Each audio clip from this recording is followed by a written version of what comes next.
Okay, guys. Well, we're at another podcast today. I think it's episode, I don't know what yet. It depends on how you're releasing them, Jason. But we got another really good special guest today. As you guys can see, Wayne's leaning on his machine here in the background. Monster of a machine. So we're going to jump right over and you can do your introduction. Who do we got here, mister? The infamous Bobby Cobb. Infamous? I guess that depends on who you're asking, my man. Yeah. I mean, you either love me or hate me, Bobby Cobb, I guess. I don't There you know. go. Well, I talked to you for a few minutes outside at the expo. I had a great conversation. It was really good. Yeah. Yeah. Yep. Now, I got a quick question for you on your machine. Why are your rear tires backwards? Is that on purpose from the cut? Yes, most Okay. definitely. Actually, I'm not sure which way I mean, the rear's always backwards. And the reason that being is if you know anything about a V-tread tractor tire, and I'm surprised that nobody said this or y'all are just asking me to ask me, but Yeah. a V-tread tractor tire, when they were designed, they're designed when they're running forward to go on a tractor. Yep. And as far as a farmer's outlook on it is out in the pasture, he's out there on the farm in the field by himself. Well, they're made to go as far as they can forward till they get stuck. But when they start backing up, which would be forward for us, they create lift. They pull the dirt and mud into the center of the tire, which makes the tire come up. Okay. Whereas when they're going the other way, they push the dirt away and they dig and they pull harder. So several of us have taken the outlook on it that if you're pulling mud to the middle, Yep. mud and water, whatever, you're pulling it to the middle, well, you're lifting your machine up instead of digging down. Just to help the machine, take pressure off the machine, off of everything. And whether or not we're doing any good, I mean, nobody's ever actually proved it. So It's science. there's kind of a science in it, but Yeah. I mean, that's my story. So that's the reason I do it, is to create lift. Those tires on that machine, I mean, it will float. I mean, when I had those on my Defender, I mean, I drove it at Bama Slam a year and a half ago. I drove across a Bassmaster's Lake. And I mean, you could stop and get up, climb all over the buggy and do backflips off of it. I mean, it wasn't about to turn over or anything. It was very, very stable. But I've always been the one to buy the longest axle bar I could buy when I build a lift. Build and not set them super high angles. Get your lift from the length, not from the angle, but you also give yourself stability by widening the machine out. You know, a lot of people, I mean, it's not that buggy Buzzkill. I mean, it can be trail ridden. It's triangulated. It flexes, you know, for being as big as it is. Yeah. Mm-hmm. You know, it does have some suspension travel, and biggest thing is just fitting it in between trees and stuff. I mean, as long as you stay with the megas and the big trucks and stuff and go ride with those guys, you're fine. You know, you can stick it in the woods to where you can't get it out without a chainsaw. Sure. But it's that's just the way I build them. I mean, it's just who I am. You know, I don't. Of course, you know, we bounty hole race and do all that stuff. But I mean, regardless, when I first built the Duck, my Defender, the first time, there wasn't even a bounty hole series, didn't exist then. So it was actually, I come from a mega truck and a big truck background. And so my intentions were to build a CV axle buggy that could be ridden with the trucks. Now, learning what I've learned in the last 5 years, or it's 7 years now, as far as that goes, my first attempt wasn't even close. Lift kit wise was, but I ran 46-inch tires.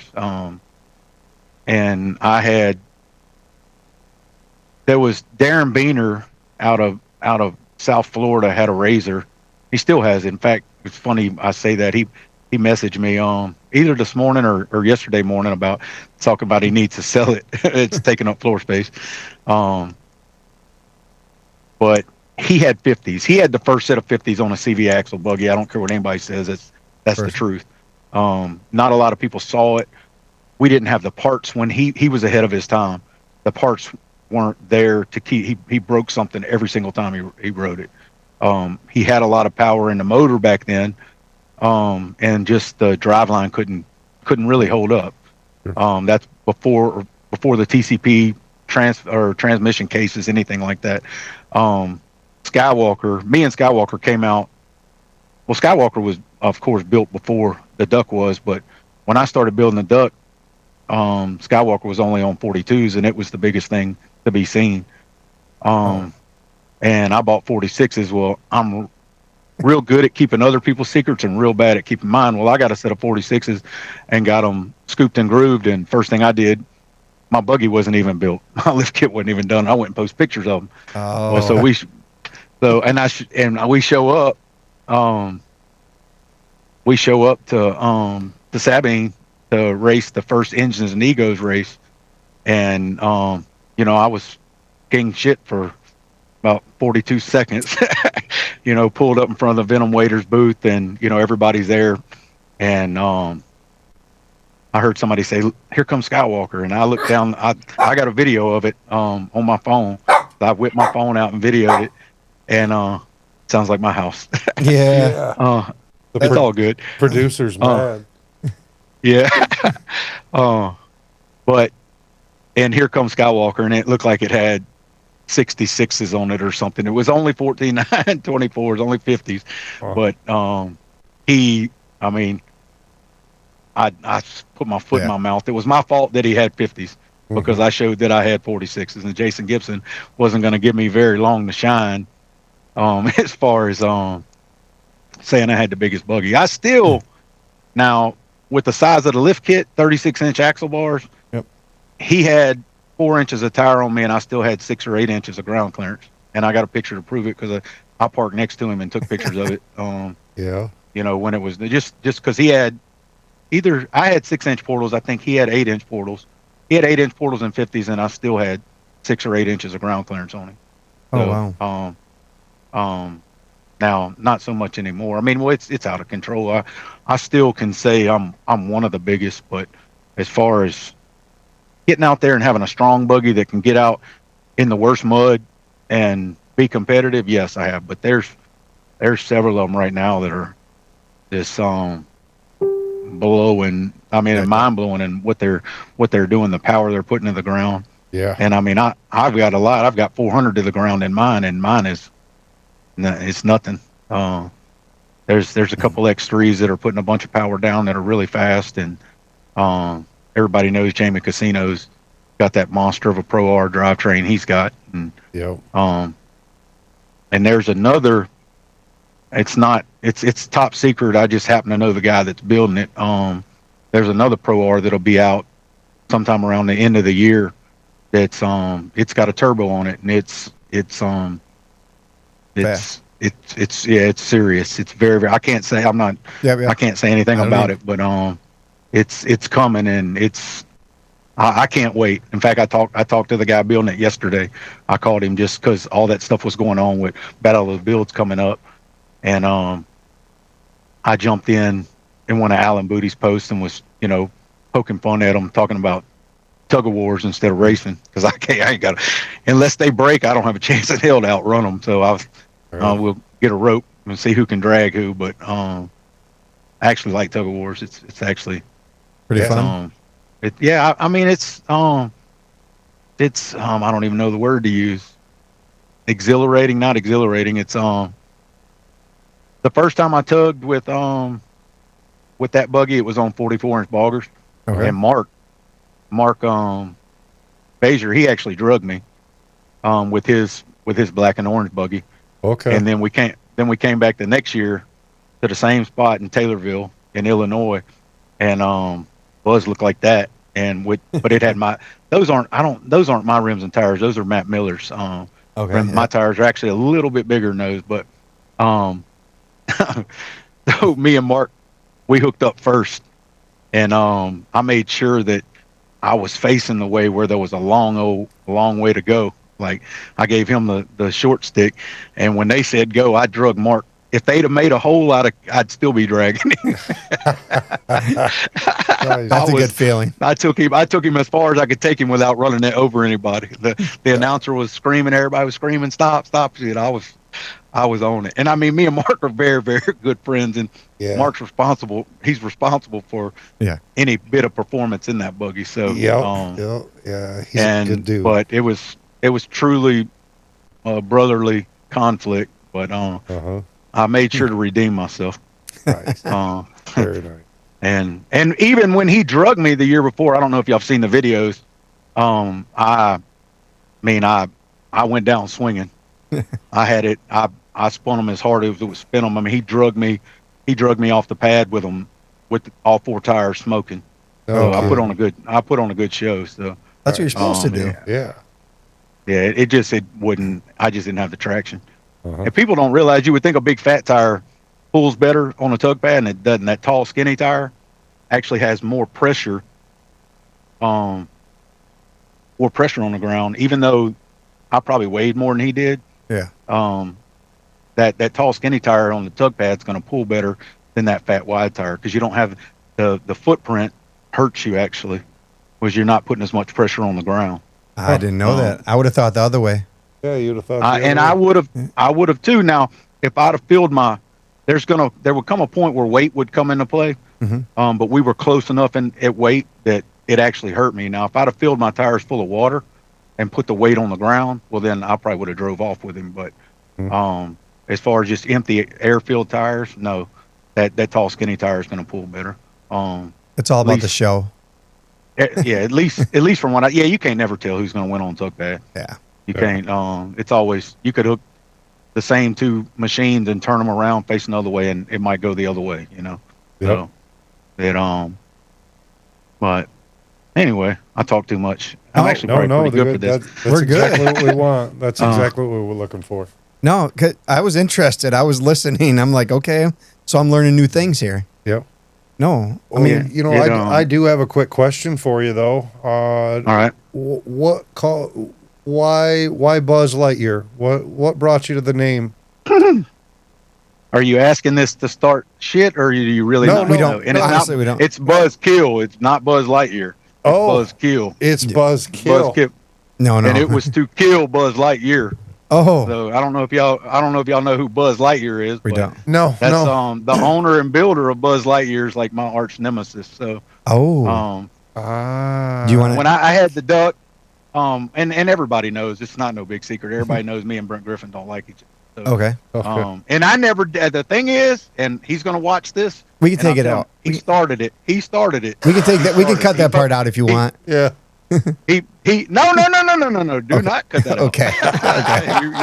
You're welcome to leave it. You're welcome to leave it. I'll send y'all videos showing. No, you're welcome to leave it. Us Michiganders no. don't know as much. It'll everybody will get a laugh out of it. Actually, it'll probably. I'm looking tune it in. up They're after. gonna be like, oh, y'all need to go watch this. I'm looking it up. But anyways, man. so I had the duck, and then me and him had some controversy over. He was the one that was running, that had Sonic and was running Sherp tires on Sonic, and I had I had my 23 ones on the duck. Well, Sherp tires are really, they're good tires for certain things, but they're not that great in the mud. Now, will they pull you on through? Yes. Are they going to do it fast? No. So there was a deal same weekend where I drove the duck across the lake in Alabama. There was a deal. They put Sherp tires on a certain buggy, and they ran it twice, and then me and my wife ran the duck twice, and both times the duck beat, and I'll say it was Skywalker. Skywalker had Sherp tires on it. Well, we beat their times. Neither here nor there. It doesn't matter. It was silly. It was a silly deal, but he just laid it on. He took it almost offensively. Like I don't know, but anyway, a bunch of drama came out of it, and so I had this new build coming. I knew I had it coming, and before I even knew what the buggy, the Buzzkill was supposed to be a 4-seated KRX. To be honest with you, I couldn't. We were coming up for the first Mud Nats that was at Sabine, was coming, and it kept getting closer and closer. And where I live in Louisiana was like the last area of the country to get 4-seated KRXs. And my normal person I buy from performance in Homa. Yeah. I had a deposit with them and everything, and they just couldn't get one. And I wasn't going to go anywhere else because I'm loyal in that aspect. I wasn't going to go somewhere else and buy a KRX, even if it meant I couldn't get it on time. I just wasn't going to do it. Yeah. So I started looking at other machines, um, turbo R's. I had never even considered a Pro R. I mean, I knew what Pro R's were, and it had never even crossed my mind to buy a Pro R. And me and Larry actually got talking about it, and he's like, "Well, man, you could get the Turbo R. It's the same. It's the wide buggy. It's but the OG type motor and transmission setup." And I'm like, man, I wanted to build a big 4-seated KRX because it was different. I didn't want to build. It was already Turbo R's and Pro XPs built, and I got on a forum, a page on Facebook, and started asking questions about the Pro R's on a Pro R page, and all these guys came out. They're not built for the mud. They got an alternator. They got this. They got that. And I'm like, well, that's the worst thing y'all could do is tell me I can't do something. I'm that guy. I'm that guy that's gonna do it just because everybody said you can't do it. And I'm not saying Alan Booty had high horse. We got them basically within a week apart. And I bought mine in Illinois and at Action Power Sports. Cole Boatwright, who actually works with Larry and works for Cody now, worked at the dealership at Action in Illinois, and he got me hooked up with them, and they cut me a hell of a deal on the machine. And I think we had maybe 10 days before Mud Nats, or before it needed to leave Illinois for Mud Nats. And I mean, we didn't do any. I mean, it was just all the factory suspension, but it was portals, the wrap, cage, bumpers, just sound system, everything was within 10. It was a complete 10-day build. I couldn't believe that it even happened. Even as simple of a build as it was still had a lot of man hours in it. It's still, they don't just build themselves. They don't put themselves together. So, but Cody and Donnie Tate and Trey Stein, they really busted ass and got it. And Cody brought it to me at Sabine, and the rest, it started out on 38.5 cut TSLs, and I mean, look now.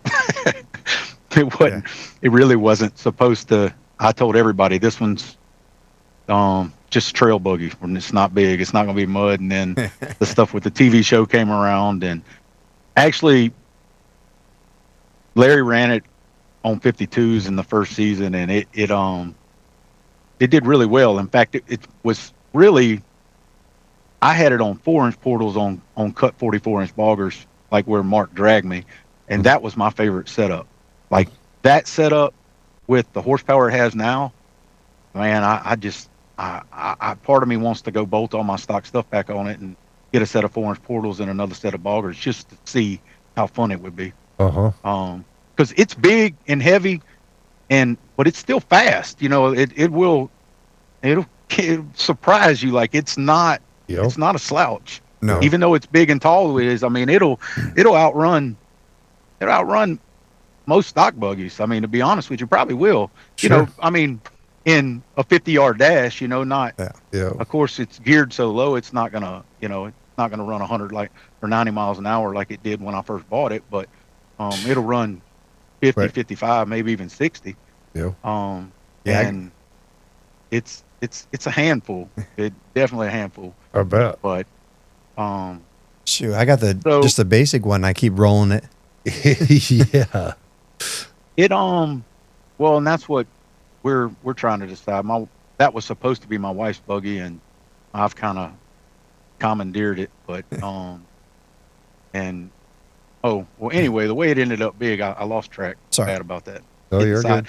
I get sidetracked, but Megan Ryan basically whooped that buggy, and Diamond Dust, they whooped Larry in that buggy every time they lined up against it. And at that, with the TV show, with all that racing and that competition going on, Megan had really the only buggy that me personally I felt was like truly dominant over it. I mean, yeah, some Yeah. of the other buggies could do things, and AJ had a fast four wheeler, but I mean, I don't, I'm not racing four wheelers, so that don't, I didn't even though they pitted them together, I didn't take it as he just wasn't competition in season one. So we we built we built that machine to compete with Megan, and then it all just all worked out the way season two. And I probably shouldn't. Hopefully, you won't release this one until after season two Is comes that out. start? 'Cause Is I that don't even know if I'm in? supposed to be talking about it. Is that in July? But yeah, in July, like Okay. after Shark Week. I can wait till after July to send this one out. Yeah. But it I mean, that was Diamond Dust was the target of the rebuild of Buzz. Okay. And then the funny thing about it is Mark was doing doing all the performance stuff. So it wasn't, I mean, I'm friends with Megan and Derek. I mean, I've been friends. I've Yep. known Megan since before she knew Derek. And I mean, we've always, met at Sabine and have ridden together. And I mean, she's friends with my wife. So it wasn't Yeah. something as much as it wasn't I'm trying to get Megan. But, to me, I mean, I look at that as that's the competition, that's the top of the food chain. Well, competitive nature I am, well, I'm going to go try and get the top of the food chain. Sure. He just happened to be a Yeah. friend of mine. Yeah. But it just, and totally a brotherly, sisterly type competition, Well, you got to beat her. Megan or, yeah. And so it, but that's how Buzz got big. And then Nice. it just kept getting bigger. In fact, I actually think I just listed those tires on it, yesterday for sale.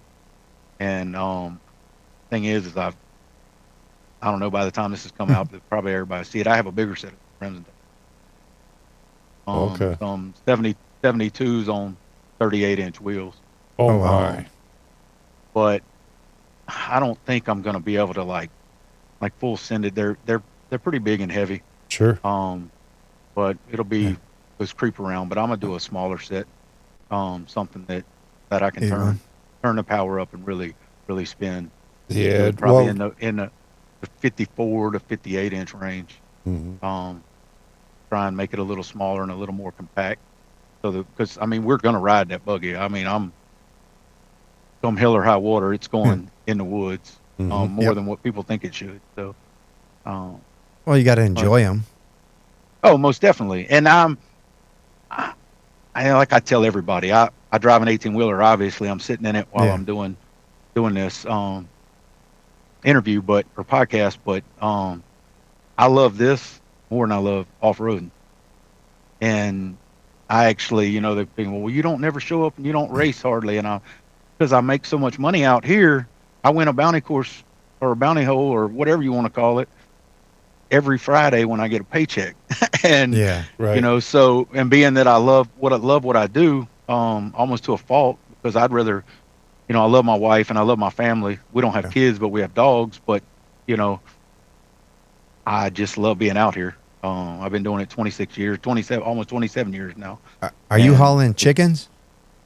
No, right now I'm hauling beef. I'm I just saying when left Mark out of Mark was saying you're hauling chickens. no, and I do. I haul. That's what I'm waiting on, some work to start back up. Yeah. But yes, I've hauled in the last 4 years anywhere from a fertilized egg coming out of the barn going to the hatchery to chicken nuggets going to a food warehouse. I've hauled it for every aspect of it. I think you should get the chicken shy man and put him on the back of it and haul him for a video. Yeah. You No, go. and you know what? I thought somebody else said, one of my friends said that. I don't remember who it was, and I think it was at OPE. We Yeah. were making jokes like that we needed to do something because I did haul chickens. Yeah. Well, he's awesome. Now And that? he's awesome and his product is good. Yeah. We're thinking about No, starting the to carry product's it. wonderful. It's definitely good. And I mean he's good as gold. That's what I'm Yeah. saying. Nice. I He'd love look good chicken, for both man. you guys on a video. Yeah. Well, It's like when Yeah, them just get him coming out of the back of it. I need. Yeah, we could actually do a truck and trailer, but it'd be cool to. I don't know, figure out a way to do it with his 6x6 because I agree. actually hit the 6x6. If I'm not sure yet what my wife's build's going to be, but a big six, I say a decent size, Yep. a manageable size 6x6 is what I want to build. Maybe something on the size of what he's got, not with all that stereo equipment. No, But, the generator on the back. Um, at least, I mean, I might put a 4-wheeler back there or something. Because there's some people, or I think, is it Super ATV's got a Pro, long bed, and they carry a Outlander around on it or something like that. Yep. Um, but nothing huge. But I'm kind of, I was gonna, well, my Defender actually had stacks and stuff on it and looked like an 18-wheeler. Okay. And the first time it came out, and the stacks were actually functional. The exhaust was run through. Oh, nice. And it's straight pipe. So imagine a V-twin, 1000cc V-twin through, 8-inch bullhorns. I mean, they went up and, they're big stacks, big stacks. So it was loud, but I'm just thinking of how to brainstorm on. I'm gonna get with him. We're gonna do something. Just have Whether some it's like in an 18-wheeler. some chicken shine bottles or something going out the trailer and him following it. Yeah. I'm just something. don't mind that idea. Yeah. You know what I mean? Yeah. And then you got a Yeah. chicken. One of your chickens got loose. Baiting him in, Yeah. baiting him back into the back of the trailer. Yeah, I could actually get a live halter. I mean, it could be set up to be funny. Yeah, and then You know, I would just get a cattle prod and just prod him. That would be funny. Don't tell him I said that though. Yeah, no, he's gonna hear this in July. Yeah. Well, maybe he'll already be prodded by the time he hears this, so he won't be warning him. Yeah. Funny. But So, but anyway, Yeah, I mean, if you got a decked out machine like that, that'd be pretty cool. I mean, we have a Defender, but it's just a 4-seater on 31s that are big tires in Michigan. yeah, right. yeah, those are Michigan big tires. Now, is that where y'all are at in Michigan? Yeah. Yes, sir. Yep. Okay. We're Cool. I've been meaning to ask y'all where y'all actually were. We're the I ones. couldn't remember. We're the ones hosting the side-by-side stuff for the Michigan Mud Jam. Yep. So we're still putting all that together, but Yeah. Yeah, and as a matter of fact, your buddy Mark, he claims that Buzzkill is going to be at Mud Jam this year. I hope so. That's actually been discussed. Before any of this was well, see, and when I build a buggy, my goal is to ride with the trucks, and I'm on some of the truck pages, and some of the guys embrace it and love it and think it's as badass as can be, and then other guys, they just totally shoot it down like, it's not equal, it's not as good as what they got. But I mean, I don't care. It's a 4,200-pound machine. Yeah, it's got CV axles. It's still got 400 horsepower to the ground. A lot of those trucks don't have 400 horsepower to the ground, Right. and it doesn't break. Right. I'm not saying it can't be broke, and I'm not saying it can't be stuck, but I've had trucks and Jeeps and everything else that I've owned, and I've blown rear ends up in them and tore transmissions up and blown motors. I've tore more stuff up in trucks, trying to do what I've been trying to do in a side-by-side. Sure. And as long as the parts have come a long way. I mean, just the last 5 years, the quality and the strength of the parts we have in building these side-by-sides, it's incredible. Absolutely. To say some of these guys are doing what they're doing and putting the power, and then we're putting the power through belts. It's not, it's insane. I mean, on Buzz, I've burned a couple belts, and I've actually disintegrated one. And I don't know if y'all seen the video on the tug pad when I drug that Maverick R off the tug pad at Carter's. But we hit it was me, Mike, Julie Woody. Mike was in Nitrex. Julie Woody was in her Pro R, and a couple other people. We hit the bounty hole at Carter's. It was on one of the weekends when we were filming, and it wasn't for anything. It was just their truck bounty hole, their big bad bounty hole. Yep. okay. And it was actually the hole where in season 1 where I ride on the top of the buggy when Larry's driving in the last episode. Yep. It's that hole. Okay. And I blew the belt. I blew the belt coming out the back end of the hole, and the tug pad was one of the next events. Well, Mark and Brett, they ran to camp and got everything we needed to open it up and change the belt. And I fought and fought and fought. We fought. We got it changed, got it put back together, and I haul ass to the tug pad, and I got there about 43 seconds late to sign up. And so, not saying any names because he's one of my friends, but and he was right. He was right. Cody Ayers. Yes, I'm talking about you, Cody. He threw a fit, and he didn't want to race if they let me sign up. And rules are rules, and I totally I got it. I understood, but what I did ask, I was like, okay, well, I wanted the tug of war. I didn't care about the money. I didn't care about winning. I just wanted to pull somebody. Yep. Mhm. And you know, I just wanted to do it. And so I told him, I don't want any money, and I'm not, you know, what I'm doing, no trophy, no reward, no nothing. I just want the winner. Whoever wins the tug competition, Yep. I want them. And it ended up being a Maverick R, and I did the same thing to it as I did. And I promised the guys, like, I'm just gonna pull you a little bit, and I'm like, man, I might not even pull you, man. You won, you drug them other bogies and stuff, and I drug him to the next county too, real fast, like I gassed on it. You changed the I zip code gassed real on it. quick. I drug him off the tug pad, and all 4 of my wheels were spinning. I was smoking the tires down, dragging him. Nice. And I mean, it wasn't a fair fight. It Yeah. wasn't a fair. It was not a fair fight at all. But it was just the point, Yeah. that I was just irritated because I had busted my ass to get the belt. But anyway, so but no, I actually enjoy the tug pad stuff. Nice. It's different. It's something different to do. It's we all know all these great big old buggies are. I'm not gonna say any of them are unbreakable or any of them are unstickable, because there's no such thing in off-road. Whether you're in the mud or you're rock climbing or you're doing anything, even if it's just for fun. I mean, you still send your machine, no matter if you're in the desert, in the dunes, or whatever. I mean, you're gonna break stuff. Yep.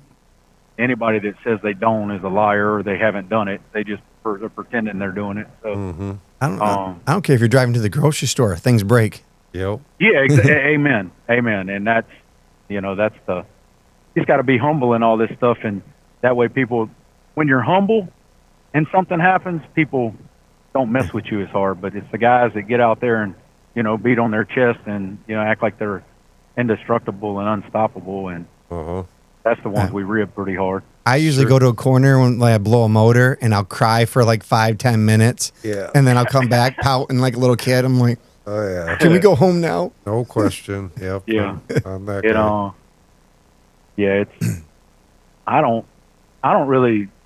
I mean, we break stuff. I get in trouble when I break stuff.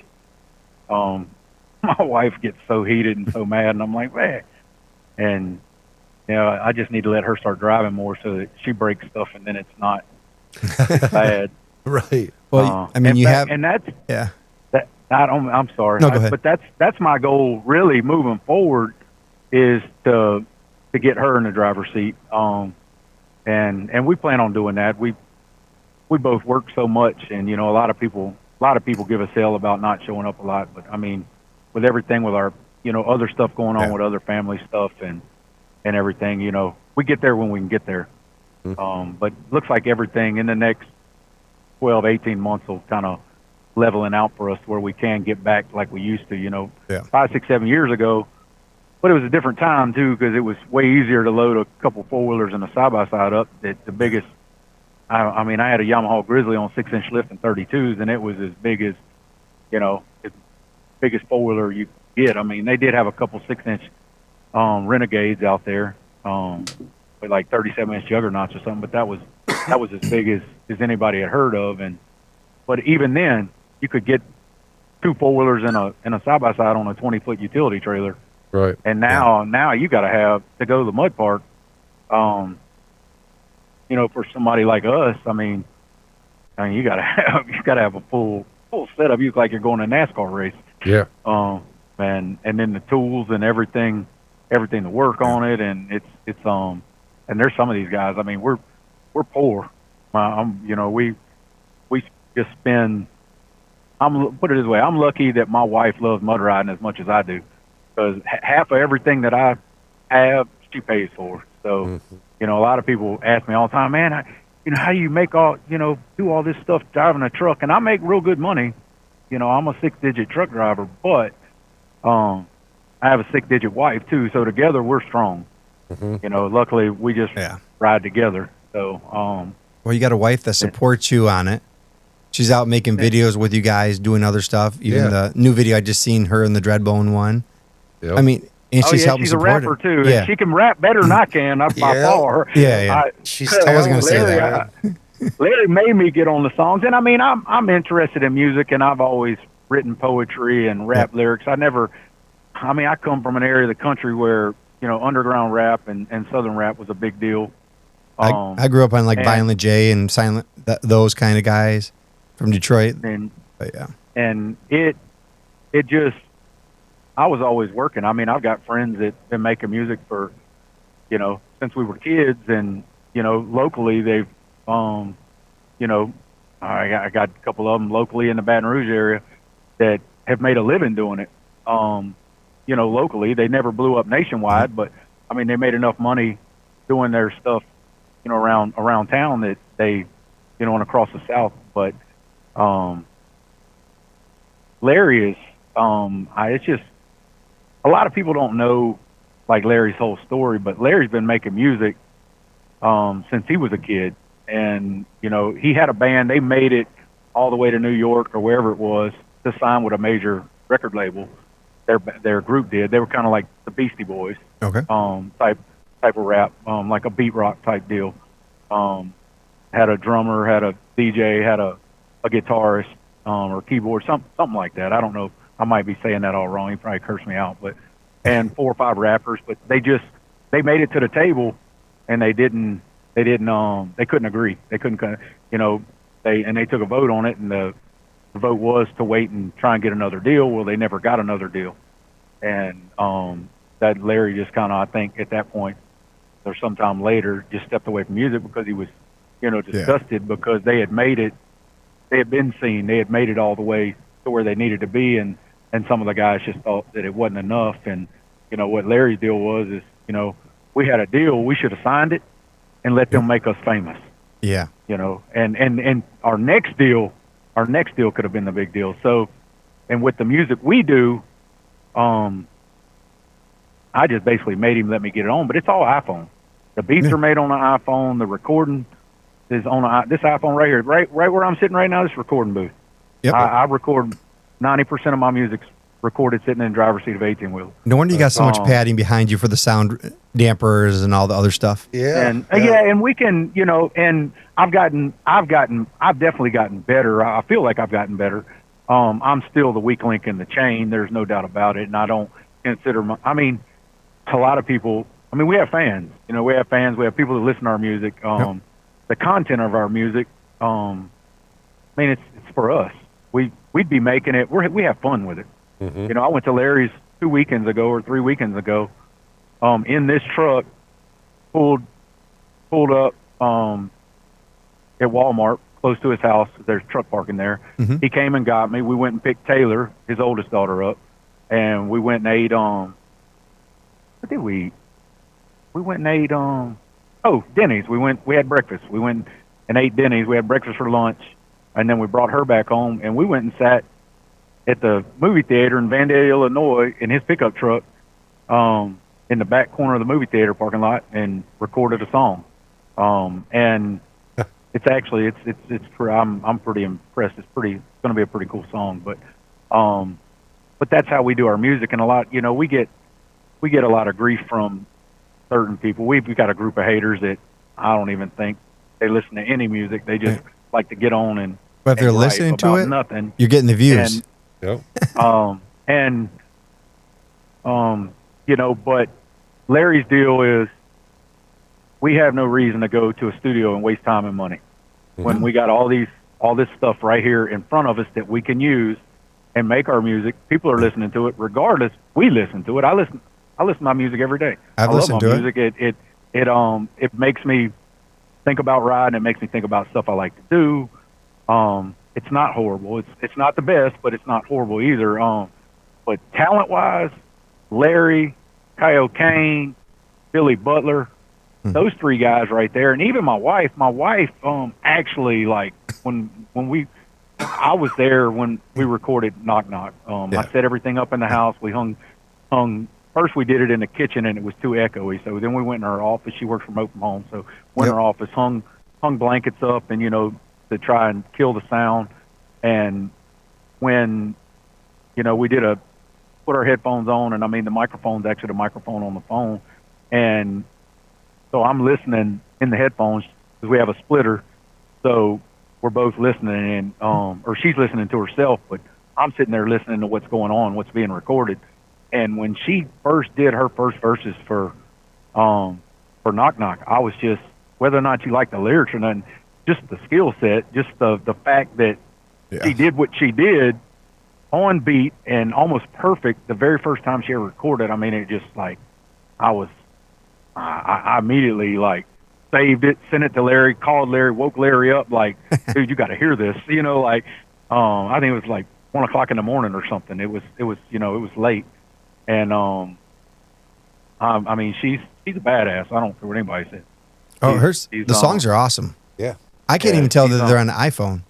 Yeah, and I mean there's a whole bunch of music that's made in the studio that ain't as good as what we're doing. right. I mean, and I'm not being a hater. I mean, I like a lot of non-mainstream music, a lot of artists that are coming up, and that raw effect. But there's some big names that I don't think their music sounds. I listen to these big name artists, and I'll have a playlist where our song comes on right behind Upchurch and Adam Calhoun and whoever blase. And I mean, I never, the quality of the music of what I'm listening to as far as how I listen to it doesn't never let up when one of our songs comes on. I don't say, oh Lord, it's one of our songs. I don't.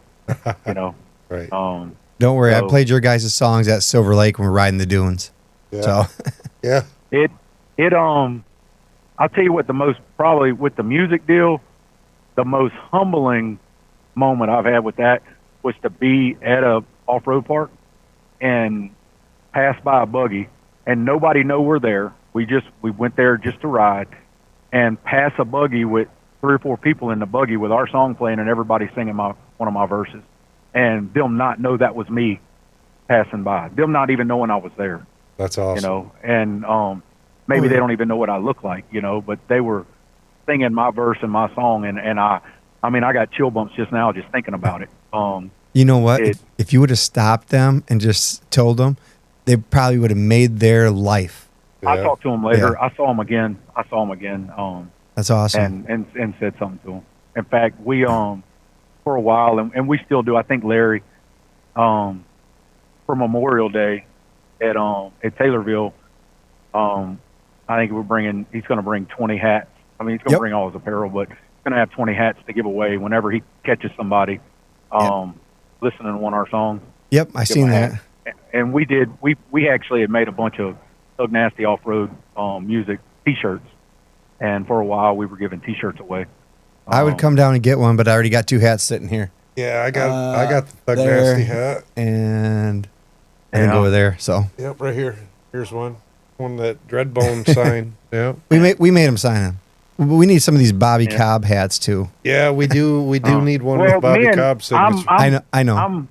I'm Thug Nasty too, but I'm gonna have to get you to sign one of these. I'll tell you what, that was probably with all this TV show stuff, and that was the deal with TV show. I didn't even want to be on the TV show. I wasn't interested in the TV show. Nothing. It just I was probably about at the before the TV show was actually even started filming. There was a big group of haters, a big group of people in the off-road world that weren't behind it, and I was one of them. Not that I was outspoken, because I mean some of my close friends were involved in it. Mm-hmm. And I'm not going to hate on anybody for doing something, to better themselves or, it just wasn't something I wanted to be a part of. And then that's when the deal with Larry not having a machine to race the way just the timeline worked out. And Buzzkill was stayed at his house at that time. And I told him, I was like, man, just pull my rims and tires off, put your 52s on there, and run it. It's there, it's at your house. I mean, you take it and ride it whenever you want. I mean, go race it. And I was actually working in Kentucky at the time, so I was up there kind of local. I stayed up there for 10 days at a time and then went home. Yeah. And for a few days, and I had a kind of like an oil field type rotation going. And so when they were filming the first one, I just bobtailed in my 18-wheeler everywhere, to all the different places they videoed it. And I showed up for the first one, just there to support Larry, not because I wanted to be on TV, didn't plan on being on TV or anything. And it was kind of funny. I wasn't there. We were there 30 minutes, and they got all the cameramen out, and they're doing all the stuff we're doing, and Larry had to move his truck and trailer, and I went and sat on the back of the trailer, and I had a few beers by that time. I mean,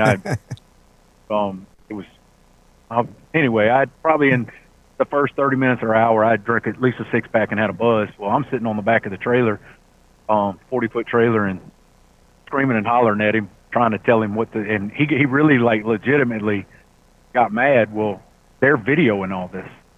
They're, the TV show was actually, and I wasn't even paying attention. And next thing I know, they're videoing, and the producers over there, like, telling me to, egg it on, like, keep going. And we were actually really arguing. Like, it was a real argument. That was not staged. When they actually, it made the end of the season. It made it on TV, but that wasn't staged. That was a real argument.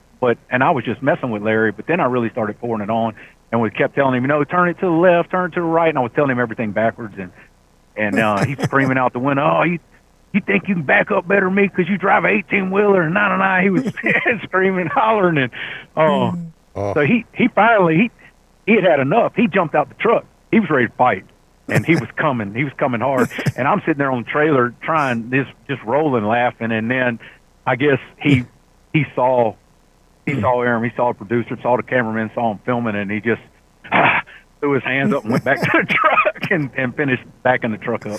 But it was on. But anyway, so after that, they came up to me with a microphone and a clipboard with a piece of paper and asked me if I would put the microphone on and sign that piece of paper, sign that release, and then the rest is history, I guess. Nice. And that was one thing with the TV show.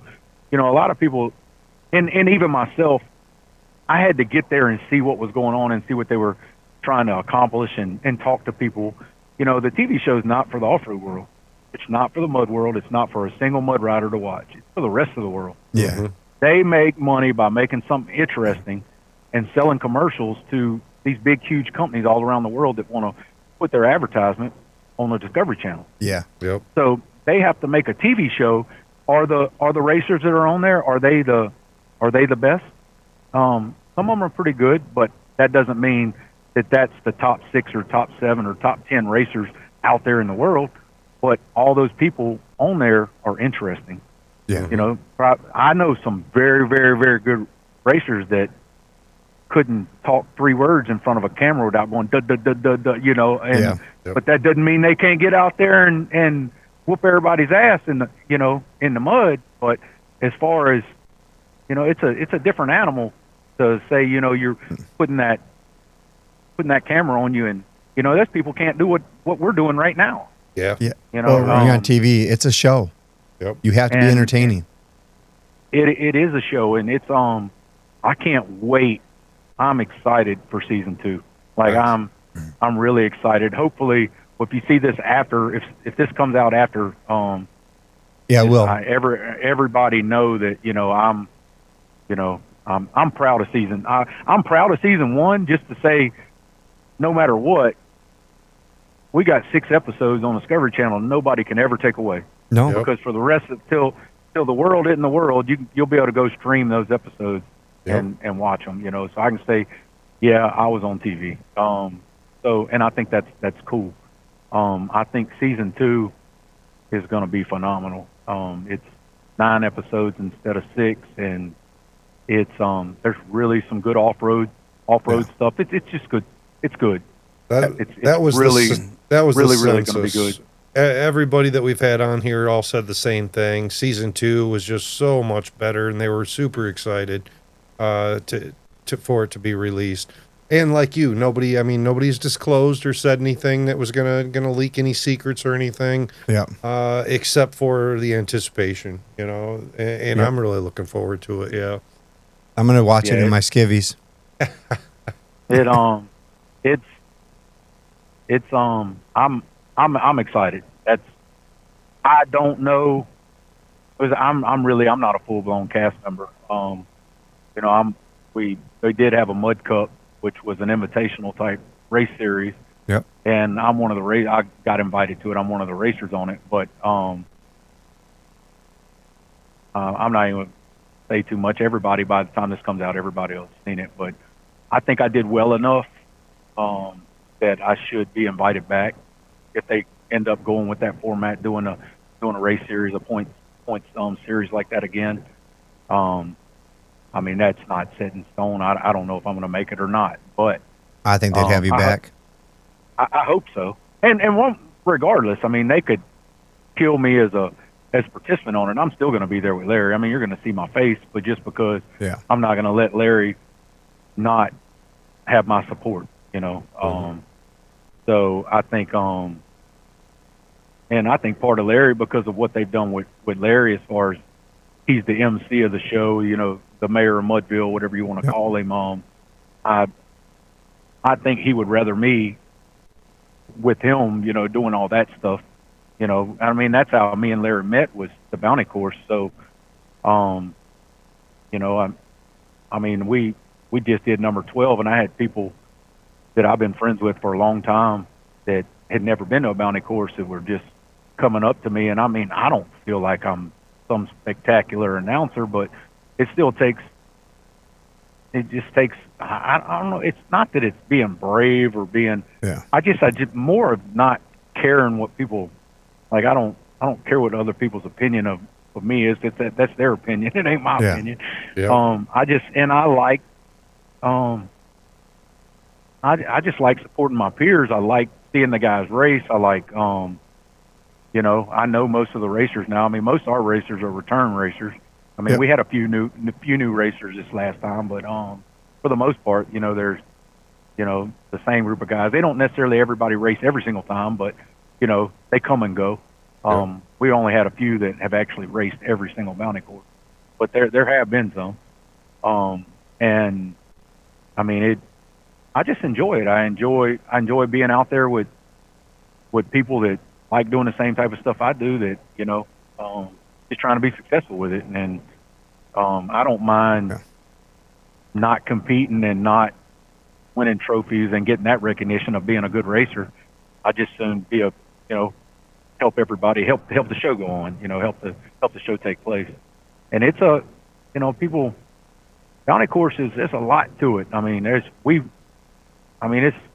some infrastructure to it. It's not just pull up and set up a tent and some timers and stuff. I mean, it's a built track, and you set up, all the vendors around. I mean, it's a full production, and it's work. And that we not this last time, but we've always tried to, as a group, as the staff of the bounty course, get to the park by Wednesday, and then Wednesday night we do a group ride with just us, where we go when nobody else is in the park.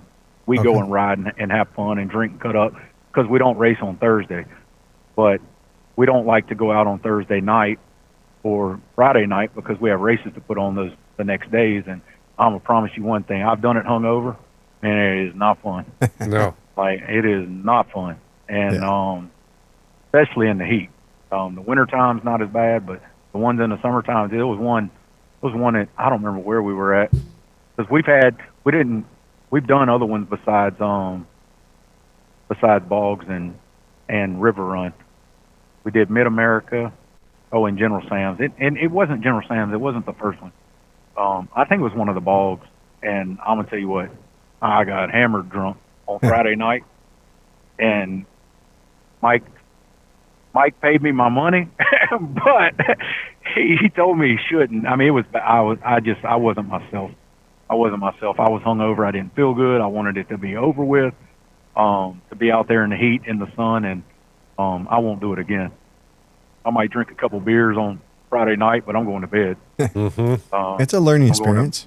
Yeah. Yeah, and it was, I don't know how it happened. I don't even remember like I said, I don't remember where I was, but I remember it taking place. So it was not good. Nice. All right.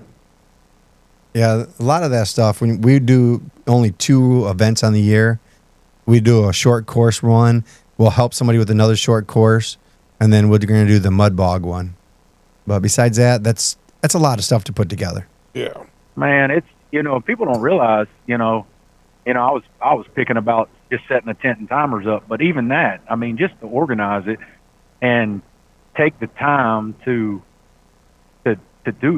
put it together and run all the runs, line everybody up. It's a lot of work. A lot of work to do an event like that. Yeah, even people can look at the events and be like, oh, well, this is so rudimentary, so simple, but even those, even the simple ones, the old school ones, I mean, it's a lot of work. Yep. And Yeah. it's I know how much work ours is, and I'm not saying we're any better than anybody else or anything like that, but I just know what we put into it, and how we go about it. And it's the biggest one that I laugh at him and pick at him is OPE. OPE. Oh, Shane. Shane. Oh, I mean, I don't know how he does what he does, because he's got, I mean, look at what he deals with just, and his isn't racing or anything. It's just getting vendors organized and fire after fire after fire to have to put out with, issues. And he just got us our hat yesterday. Yeah. We just hung it up today up here. Yeah. Shane was on the podcast. Yeah. No, I watch Shane. I don't. Yeah, that's a lot of work for that. Because man, it is. It's got to be. I ain't gonna say he's getting rich doing it. He's got to be making a little something, and he can be mad at me and put me in the headlock because he is kind of bigger than me. But it's I sometimes wonder, is it worth almost having a heart attack and a stroke every single time doing it? And I'm glad he does. I mean, that's I look forward to OPE and more than any other event all year long.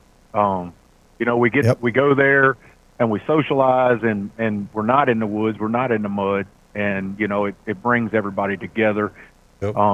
It's just the show of the vendors and the people that come out, and and it's more, I guess, kind of catered to the mud world because of the area of the country it is, and even Shane's background. It does cater to the mud world to some point, but it's growing, and there's other aspects of it coming in, and I'm trying to learn about all that other stuff, because I mean, I love mud riding and everything, but it ain't the only thing to the off-road world. I mean, mud, we're like a smidgen of the actual, percentage of what actually takes place out there in the off-road world, in side-by-sides and ATVs, trucks, whatever you want to call it. The mud is a very small portion of it. Mm-hmm. There's so much more to it, and I found out in filming season 2, I like to go fast. I've never really been one in the off-road to go fast. I've always been a beer drinker and a big tire and go slow and hit a hole and back up and hit it again, and never been one to like go flying through the woods like talking about. But I did get to do some faster style racing, and it's pretty fun. To put some of these machines that are purposely built to go fast, and through the paces, and it's pretty fun. I mean, I found out I like it. Yeah, so, I have Pro XP that will race through the woods through the enduro races, and you'll be going 60, 65 miles an hour, and you can reach out and touch the trees. Oh yeah. Even on season 1, when me and Larry were driving around the course and stuff. Yeah, where he kept going off track. And but I'm gonna tell you what, that it was set up, made look funny and all cute and everything, but we were really driving through there really fast, and I was not in control. So that sitting in the passenger seat with somebody else driving, and you could stick your head out and hit trees. Yep. It was and we were jumping, and but that right there let me know that I wanted to try driving going fast, and then it worked out to where I did get to do some of that stuff. And I think if I'd have been a little bit more experienced, I probably would have won the Mud Cup. That was probably the point. I was consistent. Yep. And finished at the front of the pack, but I just wasn't as experienced as some of the other drivers, so it kind of cost me. Whereas once we started getting to certain areas where the machine made some difference, so but I was consistent enough to always finish to the front of the pack. I didn't win any of the races, but I still, like I said, I did good. I think that was part of the problem with some of the guys and it was girls too, but not being consistent. They might win one race, but might not finish in the top 7 or 8 on the rest of them. Mm-hmm. So, and that's what I was always trying. I think that's one of the things I was always thinking of it from a points aspect. I was always trying to finish. Always not necessarily trying to push it to win, but trying not to wreck. Right. Trying to get points, and not just trying to get points. Yeah, I don't finish most races. I never finish enduro races because I'm hitting that thing full blast. Yeah. Yeah, and there's guys, it's feast or famine, like Ricky Bobby. If you ain't first, you're last. Yeah. Like he said in the end of the movie that was the dumbest phrase ever. He did. He said there ain't nothing wrong with second or third place. You need them too. So, but I was almost living proof of it, but I wasn't quite good enough. I was real close, but anyway. Now I'm getting aggravated. My blood pressure's getting up. Some heated moment. Y'all breathe, see, it's breathe, coming. It's coming. If I get brought back on a TV show, it's going to be because I'm very vocal and outspoken. Oh, that's what they need. You got to have I'm that. not. Yeah.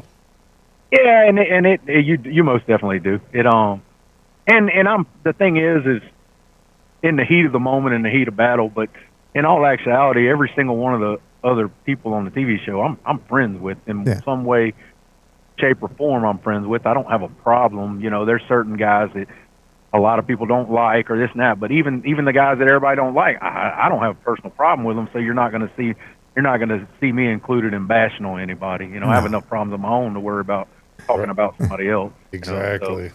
So, I think that's a big problem with the off-road world is the egos. And egos for what? That's always been, and I catch flack from, and we put on a race.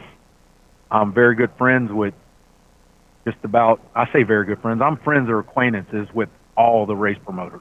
Okay. Whether or not I necessarily always agree with them or always get along with them, but there's not a single race promoter out there that if they really needed something, they could call Bobby Cobb. And I'm not saying I could be there. I'm about to be on my way to California. I'm going to San Francisco with this load, or Nice. Oakland, the Port of Oakland. And so I might not be able to be there before somebody else could be there, but I'm gonna help find somebody to get there for you, Yeah. And but my deal with the racing is, or this off-road, this mud racing, and I'm not saying it won't never be big and it won't never pay off. There's no money in it. For what we spend on our machines, the winnings doesn't justify what we do. It doesn't make sense. Now, if you have a shop and you're trying to promote your shop and promote building motors, promote this, it's wonderful. It's wonderful from an advertisement standpoint, but for the common Joe like me or just anybody else that doesn't make money off the off-road world, it doesn't make sense. So that's been my big thing over the last few years is I'm not anti-racing, and I will race from time to time, but I want to see everybody get back out there and ride. Where all those guys racing, we all started in the woods together. Mm-hmm. There's guys out there now that can't stand each other that used to ride together, used to camp together, used to cook together, used to, take care of their families together, and now they don't they don't even talk anymore. If some of them would even come to blows if they run into each other, and it's just silly to me. No, But and the funny thing is, I say all that, and you got two guys that might hate each other now, but if one of them broke in the woods, I would expect that the other one would help them, and not saying they wouldn't give them shit the whole time they're helping them, but and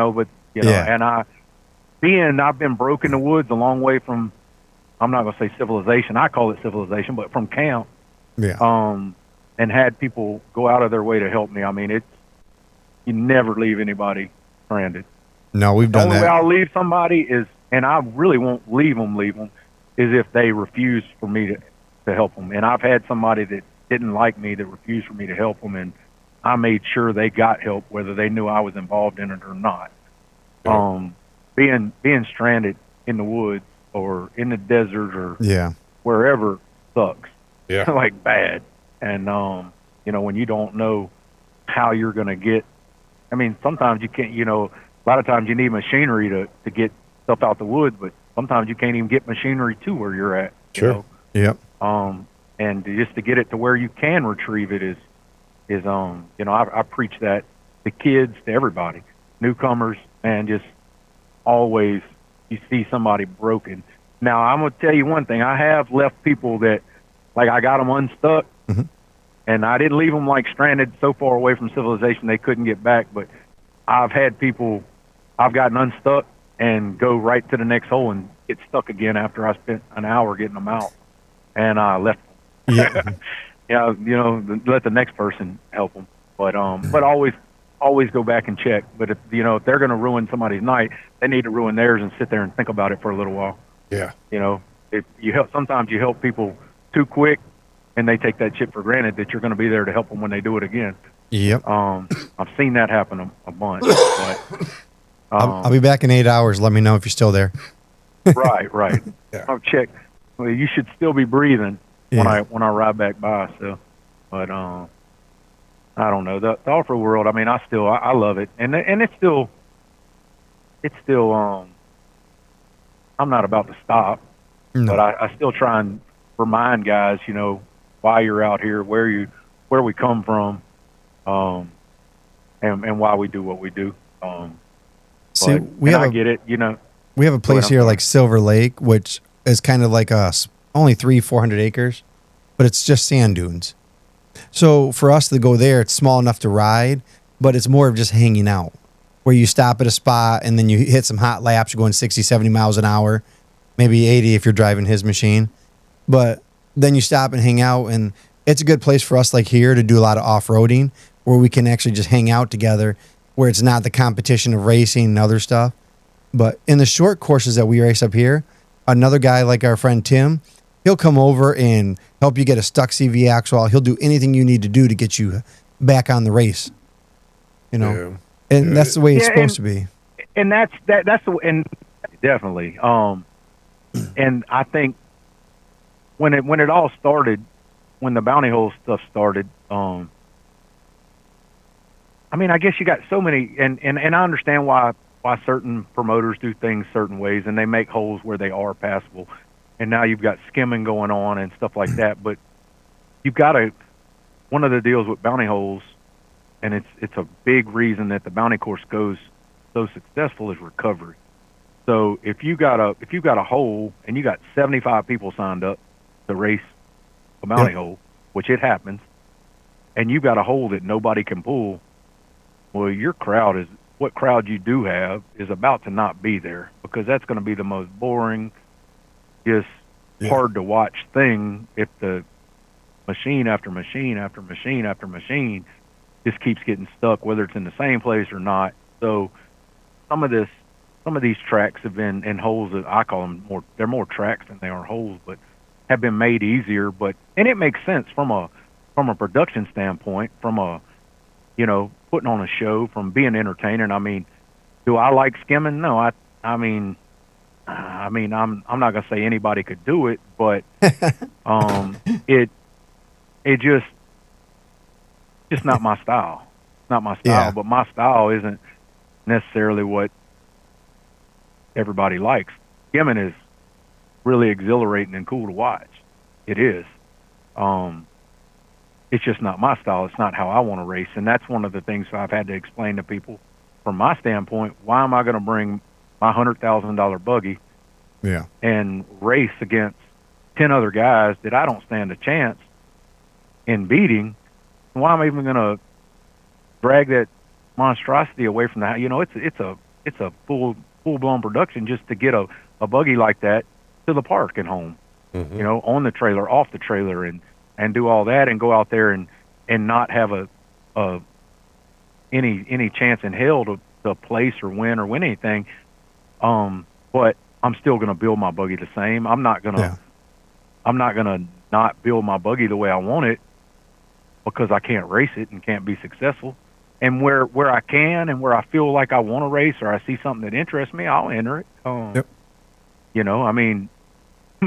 was picking at Joseph Cordell the other day, just 2 days ago on that post, and I said that, I can't outrun neither one of them, but I got a dang piece of toe strap. We can tie them together and see who drags who where, and and me and Joseph, we're friends.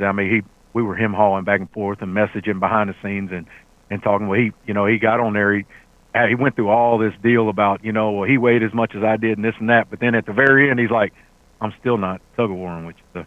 So, it's just not his thing. Yeah. It's not his thing. And, so to each his own, I think the bounty hole stuff is really important to the scene because parts are being developed for us. What we're doing is just, that's next level through them holes. It's off the chain though. The amount of power that's being put through the drivetrain of these side by sides, and spinning the tires are spinning and everything else just to say, you don't see in the big buggies and the ones that are really built, you don't see a lot of catastrophic breaks. Right. I know I lawn darted mine at River Run the second time I ever jumped it, and I actually bent the neck of a 1.25 inch Heim. That's how hard it hit. Ooh. And it snatched the tie rods out of it. It disintegrated the rack, and the tires went out, and I blew two outer cups on the Nitro XB Goals, the top of the line turners. It went from wide open flying to stopped, I hit, and it broke stuff that wasn't supposed to break. I've had people tell me I ain't never seen a Heim bend like that. It snatched the Heim out of the bung. Wow. And did it just land wrong? Was it like take off, or was it landed? Just... Well, the Pro R's got a locking differential, front differential, just like a Halo or anything else. Yep. And I didn't.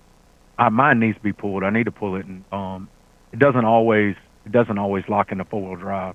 My first jump, I full sent it. Now I did let off the accelerator because I've jumped dirt bikes and 4-wheelers and stuff like that, sport bikes.